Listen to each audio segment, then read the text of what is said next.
hello and welcome. This is A. Charulata from St. Paul's, Chengalpet. Today we are going to see Kumbakonam Basketball Association sum for class 12, unit 2, not-for-profit organization. This is the question. Prepare income and expenditure account for Kumbakonam Basketball Association. So இதுக்கு என்ன கேட்டிருக்கான், income and expenditure account prepare பண்ண சொல்லி கேட்டிருக்கான். உங்களுக்கு ஏற்கனவே தெரியும் income and expenditure prepare பண்ணுறதுக்கான ஸ்டெப்ஸ் என்ன அப்படிங்கிறது. Before that we will have a recap of it. Income expenditure prepare பண்ணணும்னா ஃபஸ்ட்டு ஸ்டெப்பு ஓப்பனிங்கும் க்ளோசிங் பேலன்ஸும் வரக்கூடாது, கேபிட்டல் ரெசிப்ட்ஸும் கேபிட்டல் எக்ஸ்பெண்டிச்சரும் வரக்கூடாது, income or expenses for specific fund வரக்கூடாது. இது மூணு வரக்கூடாது. ஸோ எது வரணும்? ரெவன்யூ ரெசிப்ட்ஸு, ரெவன்யூ எக்ஸ்பெண்டிச்சர் வரணும், தென் நான் கேஷ் ஐட்டம்ஸ் இருந்தால் அது வரணும்.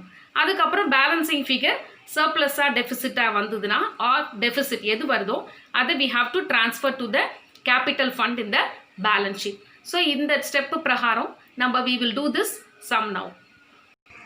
So first step opening and closing balance of cash and bank account வரக்கூடாது. ஸோ அதை நான் ஸ்ட்ரைக் அவுட் பண்ணிட்டேன்.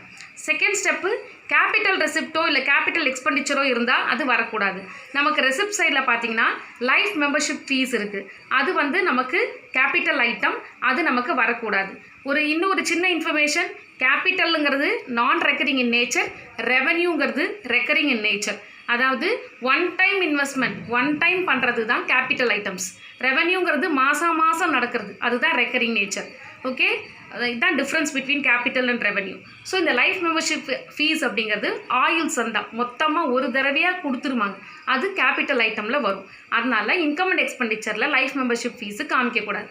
அடுத்தது இதில் வந்து ஸ்போர்ட்ஸ் மெட்டீரியல் பர்ச்சேஸ்ன்னு கொடுத்துருக்காங்க. இது பல தடவை நான் உங்களுக்கு ஸ்ட்ரெஸ் பண்ணியிருக்கேன். ஸ்போர்ட்ஸ் மெட்டீரியல் பர்ச்சேஸ் அப்படின்னா வரும், ஸ்போர்ட்ஸ் எக்யூப்மெண்ட் பர்ச்சேஸ் அப்படின்னா வராது.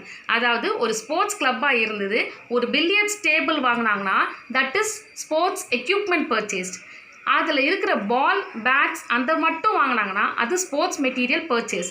ஸ்போர்ட்ஸ் மெட்டீரியல் பர்ச்சேஸ் அப்படிங்கிறது ரெவன்யூ ஐட்டம். ஸோ அது இதில் அப்பியர் ஆகும். ஸோ இதில் வராதது எதுன்னு பார்த்தா opening balance, closing balance, life membership fees, இது மூணுத்தையும் எக்ஸ்க்ளூட் பண்ணிவிட்டு ஆஸ் இட் இஸ் நம்ம income and expenditure account of Kumbakonam basketball அசோசியேஷன்னு ஹெட்டிங் எழுதி எக்ஸ்பெண்டிச்சர் இன்கம்னு போட்டு இதில் என்னென்னா பேமெண்ட்டில் உள்ளது எல்லாமே நமக்கு எக்ஸ்பெண்டிச்சர் சைடில் வரும், ரெசிப்ட் சைடில் உள்ளது எல்லாமே நமக்கு இன்கம் சைடில் வரும். ஜஸ்ட்டு குவைட் ஆப்போசிட் சைடில் நமக்கு வரும். இன்கம் அண்ட் எக்ஸ்பெண்டிச்சர் ப்ரிப்பேர் பண்ணுறது ரொம்ப ஈஸி. ஏன்னா அவன் ரெசிப்ட்ஸ் அண்ட் பேமெண்ட்ஸ்ன்னு கொடுத்தாங்கன்னா கிறிஸ் க்ராஸாக நம்ம பேமெண்ட்டில் உள்ளது எக்ஸ்பெண்டிச்சரையும் ரெசிப்ட்ஸில் உள்ளது இன்கம்லேயும் நம்ம போட்டு பேலன்ஸ் பண்ண வேண்டியதுதான். பேலன்சிங் ஃபிகரு சர்ப்ளஸாக டெஃபிசிட்டானு ஃபைண்ட் அவுட் பண்ணுறது தான் ஆன்சர். ஓகேவா, we'll go to the sum now, answer now. So this is a solution for the income and expenditure account for Kumbakonam Basketball Association. So நம்ம அங்கே கொடுத்துருக்க ரெசிப்ட்ஸ் அண்ட் பேமெண்ட்ஸில் இருந்து அப்படியே நம்ம இன்கம் அண்ட் எக்ஸ்பெண்டிச்சர் ப்ரிப்பேர் பண்ணிருக்கோம். நான் உங்களுக்கு ஏற்கனவே க்ளூ வேர்ட்ஸ் கொடுத்துருக்கேன், எதெல்லாம் ரெசிப்ட்டு எதெல்லாம் பேமெண்ட்டு. ரிசீவ்டு அப்படின்னு வந்தால் அது இன்கம், பெய்டு அப்படின்னு வந்தால் எக்ஸ்பெண்டிச்சர் அப்படின்னு. ஸோ நம்ம இன்கம் அண்ட் எக்ஸ்பெண்டிச்சர் ப்ரிப்பேர் பண்ணும்போது ஃபஸ்ட்டு நம்ம நோட் பண்ண வேண்டியது என்ன, எதெல்லாம் வரக்கூடாதுன்னு முதல்ல நோட் டவுன் பண்ணிக்கணும். ஸோ நான் ஏற்கனவே உங்களுக்கு நோட் டவுன் பண்ணிக்கிட்டேன். Opening balance, closing balance of cash and bank வரக்கூடாது, அதை நோட் பண்ணிக்கிட்டோம். கேபிட்டல் ரெசிப்ட், கேபிட்டல் எக்ஸ்பெண்டிச்சர் வரக்கூடாதுன்றதையும் நோட் பண்ணிக்கிட்டோம். அதெல்லாம் நம்ம ஸ்ட்ரைக் அவுட் பண்ணிவிட்டு ஸோ மீதி எல்லாம் it is understood, it should appear in the income and expenditure account. So இதுலேருந்து நம்ம உனக்கு இன்னொரு க்ளூவும் கொடுத்துருக்கேன்.